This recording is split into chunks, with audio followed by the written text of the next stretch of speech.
DZXL 558. Nangunguna sa inyong mga radyo. Maaasahang public service. DZXL 558.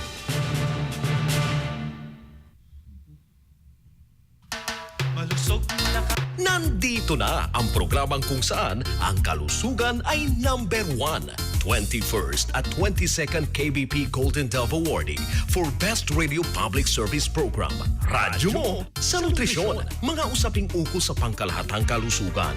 Matutugunan ang inyong mga katanungan ukol sa samu-saring issue ng maayos na pangangatawan. Radyo mo sa nutrisyon. Mula ulo hanggang paa. Busog sa impormasyon. Hitig sa expert. Malusog na katawan, malusog na isipan para sa produktibong mamamayan. Narito na ang inyong mga kasama sa kalusugan. National Nutrition Council Executive Director, Assistant Secretary of Health, Bernie Flores, at si Rod Marcelino.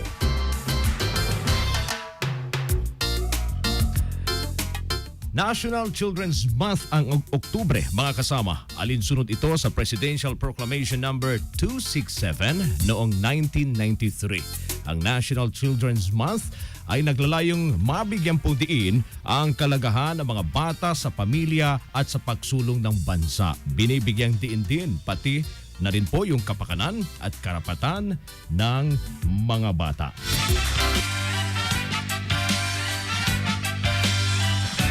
Ako po si Rod Marcelino at welcome sa Radyo Mo sa Nutrisyon Year 5. Ay may pangalan, may karapatan, matanda ngunit bata pa rin ang bawat tao sa ating mundo. Magandang tanghali mga kaibigan, mga kanutrisyon at lalo na sa mga bata. Ngayong Oktubre mga kasama, kids natin ang bida. Yun. Kaya mga mami at daddy, lolo, lola, tita, tito, yayain namin kayo na yayayain nyo ang inyong mga chikiting na makinig sa ating very interesting episode this afternoon. Yun, yung mga batiting dyan.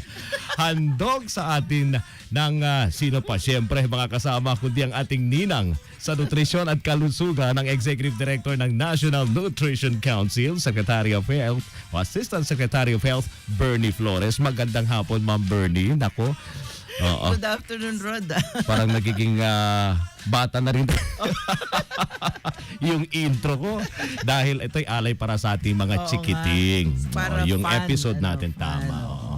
Okay, good afternoon po mga listeners ng Radyo Mo sa Nutrisyon. Especially, sabi nga ni Rod, yayain niyo yung mga bata makinig dito sa ating episode ngayong hapon. Actually, every month naman ay dapat bida ang ating mga kabataan, Rod, di ba? Ayon nga sa ating pambansang bayani na si Dr. Jose Rizal, ang kabataan ang pag-asa ng bayan. Di po ba, Ma'am, last June ay International Children's Month? Oo, Rod. Oo. Actually, ang naging focus ng celebration ng International Children's Month ay ang kahalagahan ng ligtas na tubig. Opo. Oo, sa kalusugan ng mga bata. Ngayon naman pong National Children's Month, Ma'am. Ang focus. Ang focus po, Ayan, opo. malalaman natin yan mula sa ating panauhin ngayong hapon. Kasama natin dito sa studio ang Information Officer 3 ng Public Affairs and Information Office ng Council for the Welfare of Children. Yan. Pangunahing ahensya ng pamahalaan tungkol sa kabataan. Oo. Walang iba kundi si Miss Edna L. Estal. Good afternoon, Miss Estal, at welcome sa Radyo Mo sa Nutrisyon. Magandang hapon po sa lahat, lalong-lalo na sa mga tagapakinig ng Radyo Mo sa Nutrisyon. Nais ko pong ipabatid na ngayon ay oras na ng pananghalian at isang masaganang pananghalian para sa malusog na pangangatawan. Ayun. Alright, diretso na tayo, Ma'am Estal, sa ating talakayan ngayong hapon. Ang unang tanong ko po, Ma'am, ano po ba yung theme o yung tema at layunin ng 2014 National Children's Month?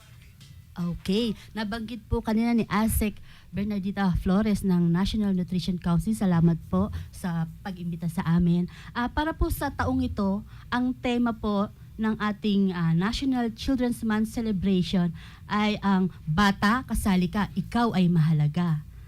Ang layunin po ng ating Children's Month para sa taong ito, unang-una, ang pagdiriwang ng Children's Month, ito ay nagpapahalagan ng nagagawa at tungkulin ng mga bata para sa pagpapatatag ng pamilyang Pilipino sa ikauunlad ng lipunan.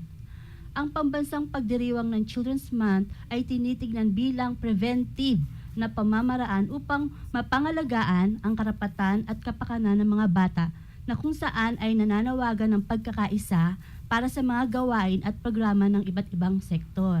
Base po sa Philippine Statistics Authority ng 2010 census po, ang Pilipinas ay may kabuuang populasyon na 92.3 milyon, kung saan 36.5 milyon po or 40% ay mga bata na dapat bigyan ng proteksyon at pangalagaan ang kanilang mga karapatan.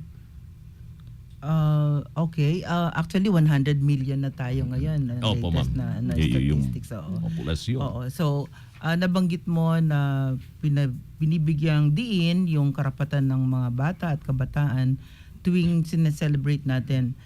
Siguro para sa kaalaman ng ating mga nakikinig, ano ba yung mga karapatan ng mga bata na masasabing binibigyang pansin at maayos na naproprotektahan sa ating bansa sa ngayon?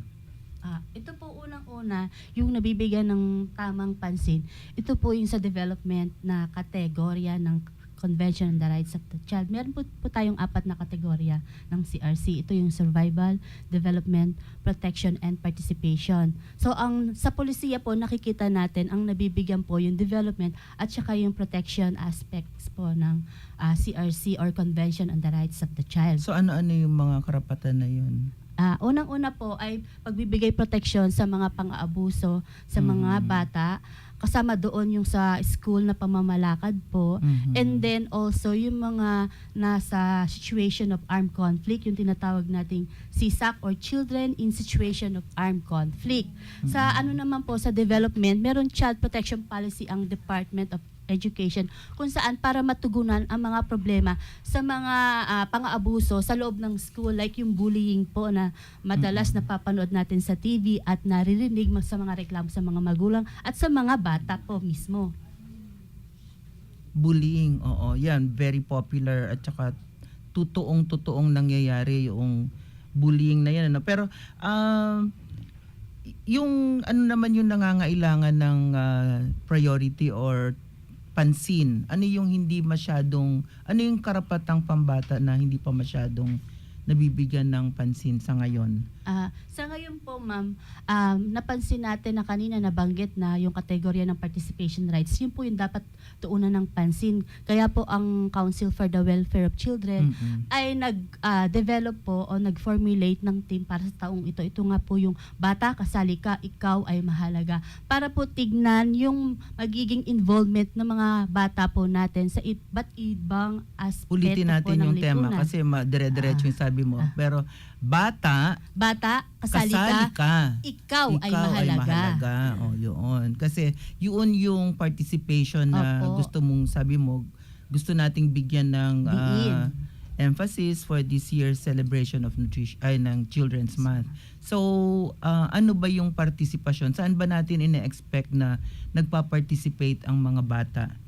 Yung mga bata po natin sa pagbalangkas ng mga gawain para sa kapakanan po nila ay nagkakaroon po tayo ng konsultasyon with them. Meron po tayong tinatawag sa structures po ng Council for the Welfare of Children, meron pong National Anti-Poverty Commission na Children Basic Sector kung saan may mga representatives bawat region na nakikipag-ugnayan po sa pamahalaan, sa mga planners po natin, mga decision makers, para po magkaroon ng pagkukonsulta o pag-uusap kung ano po yung mga dapat na itugon ng pamahalaan at ng civil society in general para makatulong sa kanila at sa kanilang pamilya. Oo, so bigyan mo kami ng example para mas maintindihan ng mga tagapakinig natin sa pagbabalangkas ng Polisiya National. So kasama sila sa ano yung ibig sabihin ng kasama ay ano? Sa national level po, meron ding structure. Ito po yung Children Basic Sector ng NAPSI. So dito po, yung mga bata ay kinukonsulta, nagkakaroon sila ng pagbabalangkas ng mga gawain. Ano yung mga problema po nila, yung sitwasyon. Oo. And then from that point po, nagkakaroon ng pagbabalangkas kung paano matutugunan yung pangangailangan nila. Like for example, nagkakaroon ng ASEAN Summit, and then nagkakaroon ng press conference, nagkakaroon po ng mga Hindi, ang tanong meetings ko, with ano them. yung mga kailangan nila Okay. So, na ang- inilalahad or sinusulong nila doon sa mga istruktura ng polisiya, coordination, etc. Halimbawa po ma'am, doon sa survival po, may mga problema dahil doon nagsisimula yung pagsasabi ng kanilang mga problema, yung pag-analisa ng mga datos. So kung halimbawa po sa survival po, sa ating datos po, may malaking problema yung maternal mortality natin na rate dahil napakataas, which is 221 sa 2011 Family Health Survey. So 221 deaths po ng mga ina. Medyo Oho. mababa na siya Oho. ngayon. Pero ano po, nung compare nung 2006, it's 162. So sa mga datos like yung MDG, talagang nire-recognize pa rin po na dapat tugunan iyon kasi yun po yung nakikitang problematic sa side ng survival sa MDG goals. So pero yung pong survival yan ng nanay. Hindi, Opo. Pero so, po ang nanay kasi, 'di ba ma'am, nasa katawan pa yung kasama sila sa stage na yun kasi yung sinasabing unborn, yung mga children, yung nasa loob ng sinapupunan po ng ina. Kaya sinasabi nating maternal Okay, so- mortality rate. So ibig sabihin, habang nasa sinapupunan pa lang po ng ina, dapat pangalagaan na ang mga bata. fine. Oo, Na- pero ang kanina sabi mo, yung kailangan bigyan ng diin ay participation. So ano yung mga problema sa participation na ini-elevate at binibigyan, kailangan bigyan ng pansin ngayon sa celebration ng Children's Month? Ito po. Nais po nila na makatulong sa ating bayan. So, kumbaga, hindi lamang sa mga planning stage or sa pag-develop ng mga balangkas para sa mga bata, pati po doon sa legislation na nais nila mapakinggan. Kaya po, minsan makikita natin yung mga kabataan, nagkakaroon sila ng advokasya sa sa House or sa yung sa Okay. House or sa Senate Oo. para marinig po sila ayon sa kanilang kakayahan para makapag-participate So yung po. mga kabataan represented doon sa sinasabi mong struktura kanina, sabi Sa mo, di ba? NAPSI, Children Basic Oo. Sector Hindi ba po. meron din sila sa Council for the Welfare of Children? Yun po yung structure na nasa management po ng CWC, yung Children Basic Sector ng NAPSI. And then Okay. meron So din siya- pong NCCYP. Hindi. So yung representative ng NAPSI ang nauupo sa Council for the Welfare of Children Governing Board. ng Children Basic Sector. Meron po din kami sa Council Board na umuupo Kaya nga, na yun nga bata. sinasabi ko na yung may represented din ang kabataan doon sa yung opisina nyo, Council for the Welfare of Children, Governing Council, Governing Board, di ba? Meron din pong bata doon. Oo. So ano yung kanyang inaano doon? Paano siya talagang konkretong nagpa-participate sa policy making? Sa policy making po, nagsisimula yun sa gaya na nabanggit ko sa mga datos, yung pag-analisa ng kalagayan nila na nabanggit okay. ko. Oo. Doon from then, nagsasuggest po ano po yung dapat na gawin para matugunan iyon. Kaya nagbigay po kanina ng example sa under sa survival. So marami pa yung iba, kaya lang medyo kumbaga natuon ko muna yung pansin ko doon. And then ito naman yung tungkol sa participation rights po. Nais nilang marinig sila ng mga mambabatas, hindi lamang po ng mga planners. Okay. So sa ano pang mga forum or ano pang mga platform na i-involve ang mga kabataan? Nais po nating magkaroon ng partisipasyon ng mga bata doon sa mga aktibidades ng National Children's Month Celebration. Oo, like Aha. what? Ano ba yung mga Katulad inano ninyo?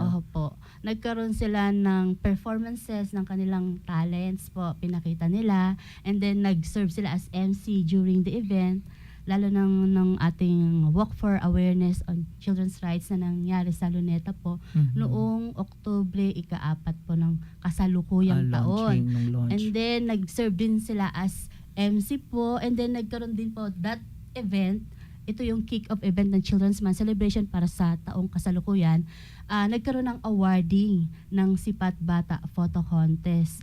And then nagkaroon din ng awarding ng 4Ps, yung Pantawid Pamilyang Pilipino program na exemplary children. Okay. O sige, Alright, break muna tayo sa ating talakayan. Ngayong hapon mga kasama, bigyan daan natin ang ating nutrition trivia for the week na may kinalaman sa pangangalaga po syempre sa bata sa larangan po ng kalusugan at nutrisyon. Ma'am Bernie? Okay, maraming salamat, Rod. Alam mo, Rod, ginagarantiya sa Article 15 on the Family ng 1987 Constitution ng Republika ng Pilipinas ang tungkol sa karapatan ng mga bata. At nakapaloob nga sa Section 3 ng Artikulong 15 ang karapatan ng bata na ipagtanggol ng Estado, pati na din ang karapatan sa wastong pag-aaruga at nutrisyon, at espesyal na proteksyon laban sa kapabayaan, pang-aabuso, kalupitan, pananamantala, at iba pang kondisyong makasasama sa kanilang paglaki at pagunlad.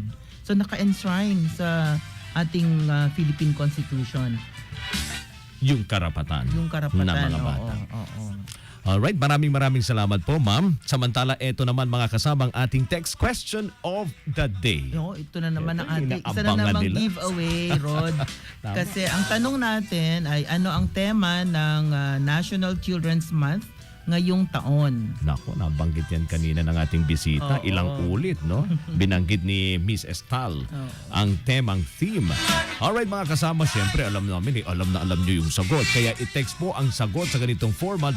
Full name, space, address, space po at sagot at isend po yan sa 0908-579-6898. Kung may mga tanong ho kayo tungkol sa ating topic ngayong araw, text lang po kayo sa 0921-431-1044 for smart users, at para naman sa mga gumagamit po ng Globe 0927-650-6795. Sa subscribers 0942-570-0106. Pwede rin po kayo tumawag sa 882-2374. At paalala pa rin, pwede ninyong pakinggan muli at mapanood pa ang ating episode ngayon at yung mga nakaraan mga kasama. Kailangan nyo lang gawin, punta lang po sa Radyo Mo sa Nutrition Channel, youtube.com/Radyo Mo sa Nutrition. One word lang po ang Radyo Mo sa Nutrition. Siyempre, nasa Facebook din po kami. Radyo Mo sa Nutrition din ang account. I-follow nyo rin po kami sa twitter.com/Radyo Nutrition naman. One word din po. At i-add nyo na rin kami sa inyong circle sa Google+. Magbabalik mga kasama ang Radyo Mo sa Nutrisyon. Radyo Mo sa Nutrisyon. Sigurado ka bang hindi malnourished ang preschooler mo? Regular siyang timbangin para maiwasan ang malnutrisyon. Lumapit sa Barangay Nutrition Scholar sa inyong komunidad. Ngayon na! Gutom at malnutrisyon, sama-sama nating wakasan. Isang masustansyang mensahe mula sa National Nutrition Council ng Department of Health. Nanay, gusto mo bang malusog at hindi malnourished ang iyong anak? Maaari mo siyang pasusuhin mula pagkasilang at pakainin siya simula 6 na buwan, at syempre tuloy-tuloy pa rin ang pagpapasuso mo kahit hanggang 2 taon o higit pa. Gutom at malnutrisyon, sama-sama nating wakasan. Isang masustansyang mensahe mula sa National Nutrition Council ng Department of Health. Radyo Mo sa Nutrisyon. Welcome back mga kaibigan. Ang atin pong paksa today, ang pinagdiriwang natin ngayong Oktubre, ang National Children's Month. At ang guest resource person natin ay walang iba kundi si Miss Edna L. Estal, Information Officer 3 ng Public Affairs and Information Office ng Council for the Welfare of Children. So, ipagpapatuloy natin ang discussion, especially yung mga yung mga bago sa ating sa larangan ng proteksyon at partisipasyon ng mga kabataan sa national development. Ma'am Estal, may bagong executive order tungkol sa kapakanan ng mga batang naiipit sa mga labanan. Ano po ito? Ito po, tama po, ASEC, Bernie. Mm. Recently, nagkaroon ng MOA signing na ginanap sa Malacanang. Ito po yung sinasabi natin na Executive Order 138 Series of 2013 na tumutukoy sa pagkakaroon ng monitoring, reporting, and response system for grave child rights violations in situations of armed conflict. Ito po yung mga may 6 na kategorya po o klase ng grave child rights violations. Ito po yung killing and maiming. Yung maiming po, ito yung wounded na mga bata o kaya nagkaroon siya ng disability dahil nawalan siya ng kamay or paa. Ito po yung sinasabi nating maiming.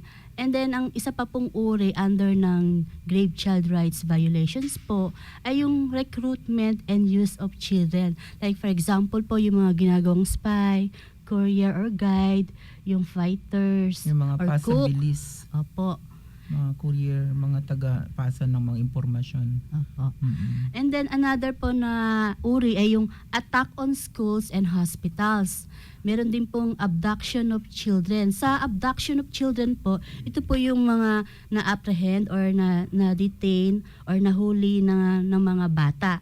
Kumbaga kahit siya temporarily or permanently na by force, kailangan hindi po yun mangyayari. So, under po siya ng sinasabi nating abduction of children.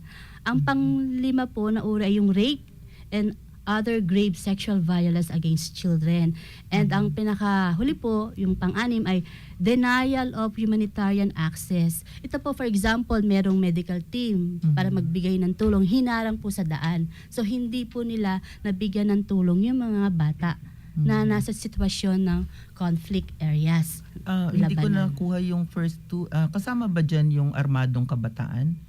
Doon po sa sinasabi na, pag sinabing Hindi lang armado, siya- ito yung oo, fighters, di ba oo, yung ma'am? fighters, Combatant. oo, combatants. Nakapasok po siya doon sa recruitment and use of children. Ayun. So ginagamit silang parang sundalo. Opo, Mga batang combatant. sundalo, oo.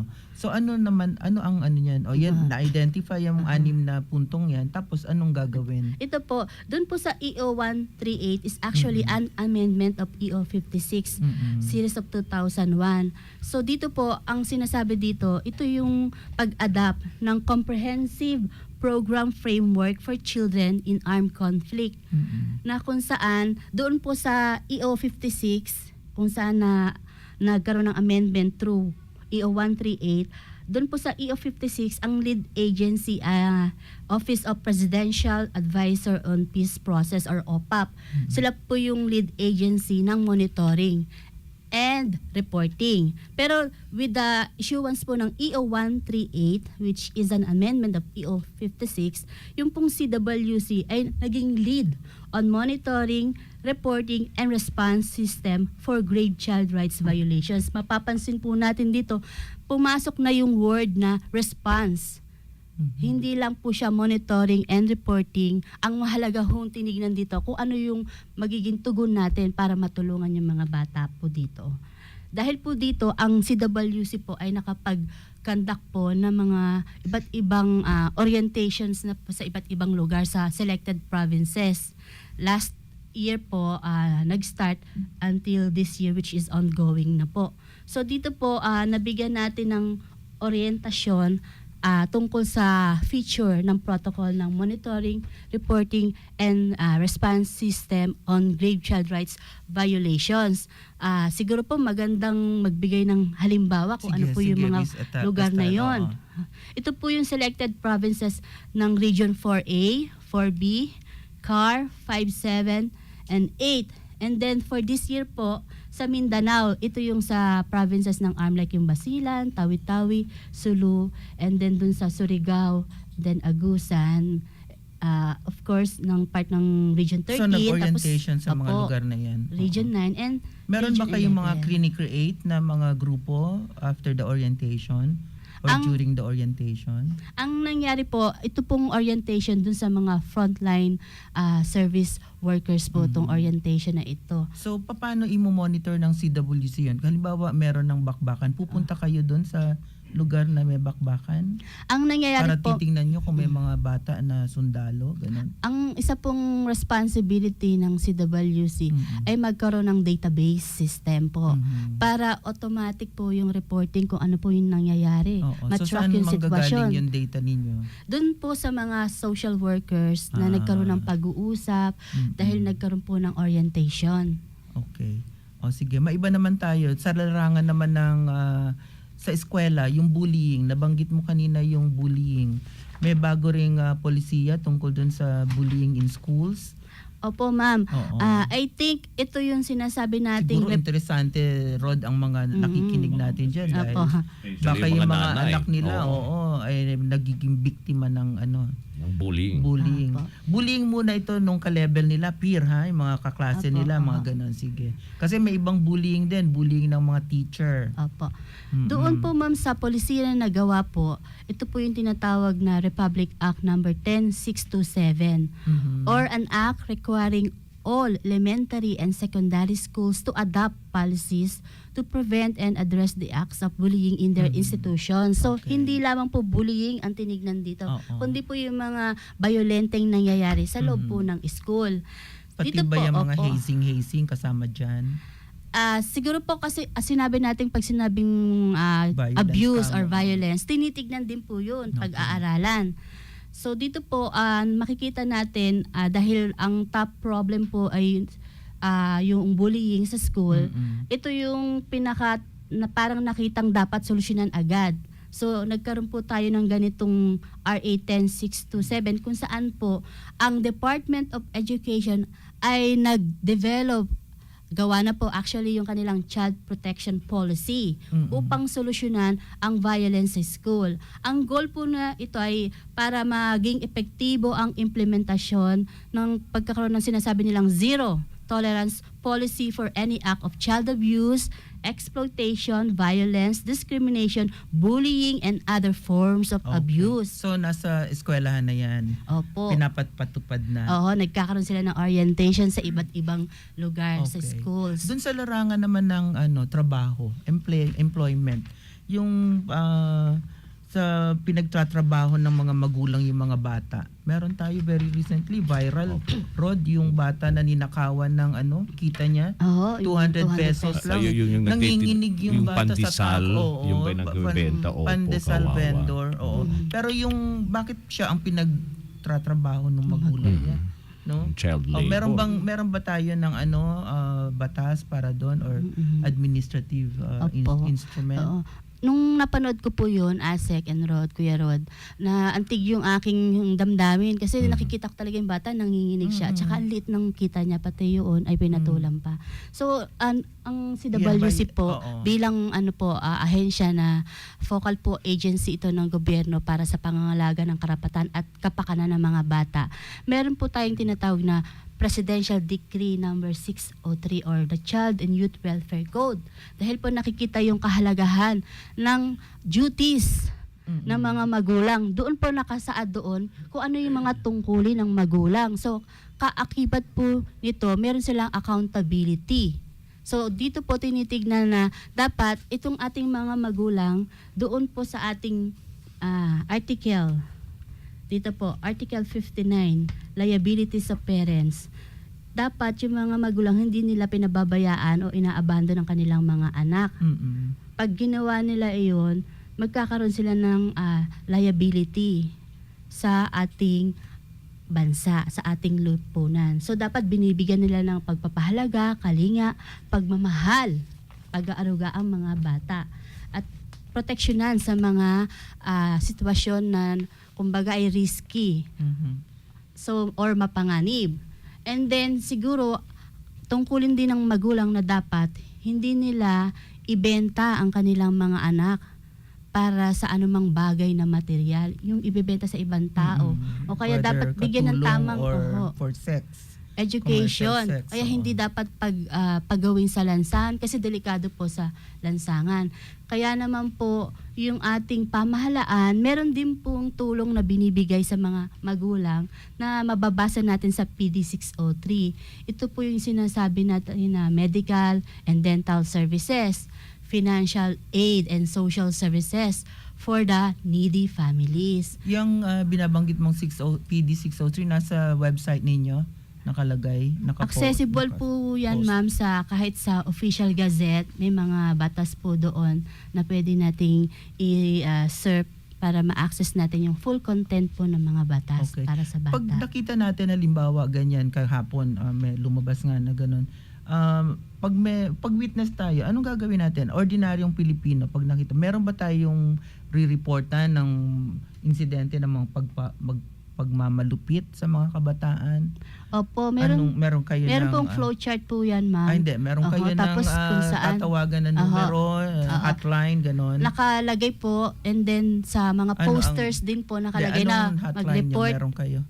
Mag-report po sa Department of Social Welfare and Development dahil yun po ang nakalagay doon sa batas kung saan mag-report doon po. Or po pwede ring mag-report doon sa mga licensed accredited institutions for children. Okay. Kung ang pagmamalupit ay nasa eskwelahan, sa DepEd magre-report. Oo, kasi yun po yung immediate authority Okay. na madaling lapitan. Okay. And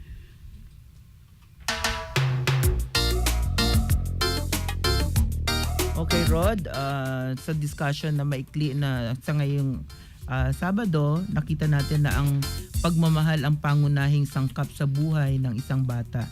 Sa pagmamahal, natitiyak natin ang kanilang mabuting kalusugan, wastong nutrisyon, at pagkakataong maging pakinabang na bahagi ng pamilya at ng komunidad.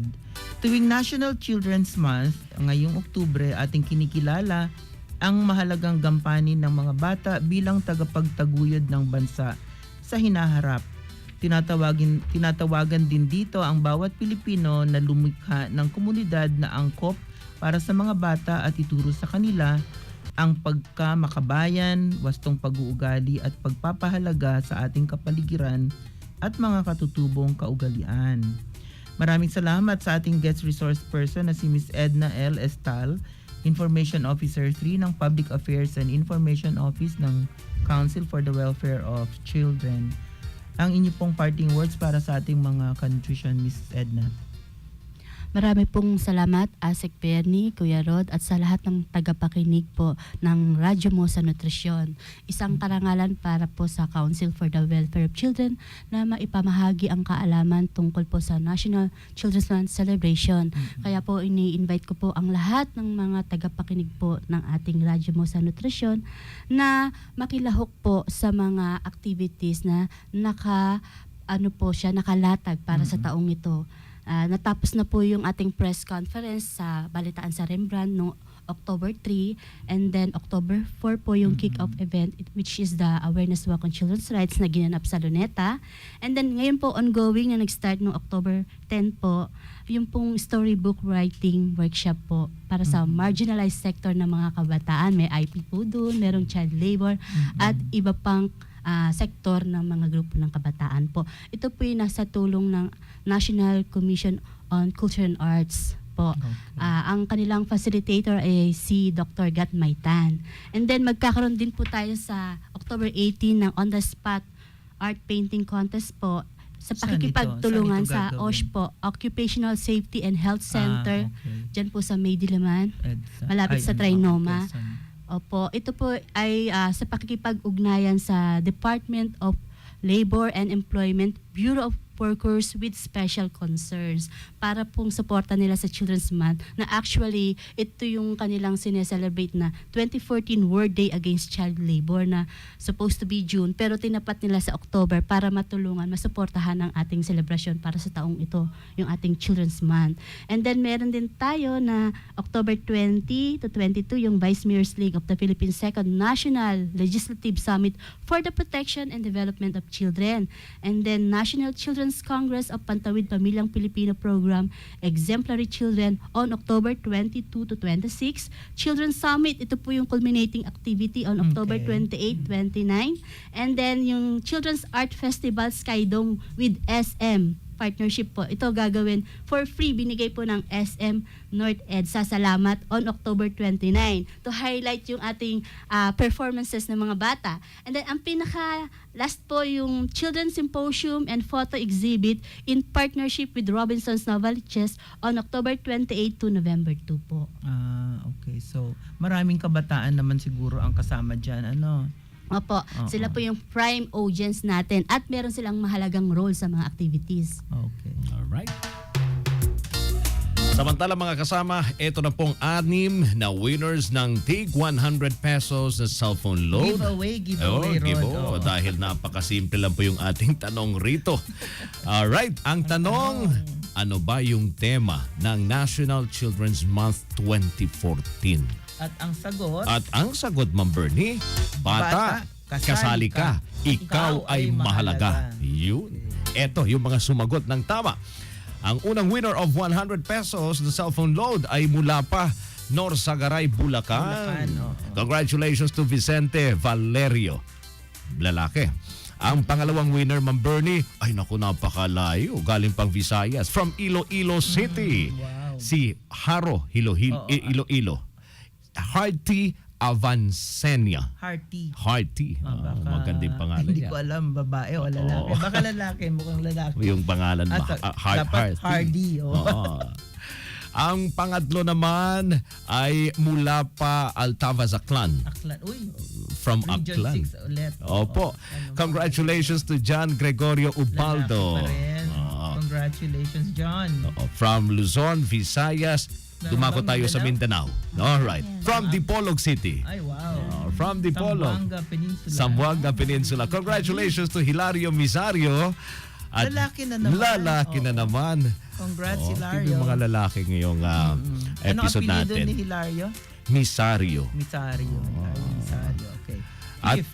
ang Panglima? fifth, opo, ang panglima, balik tayo ulit dito sa Luzon, Batangas. Okay. Alright, si Arnold Adelantar. Lalaki na naman. Lalaki rin. Puro lalaki yung mga winners natin.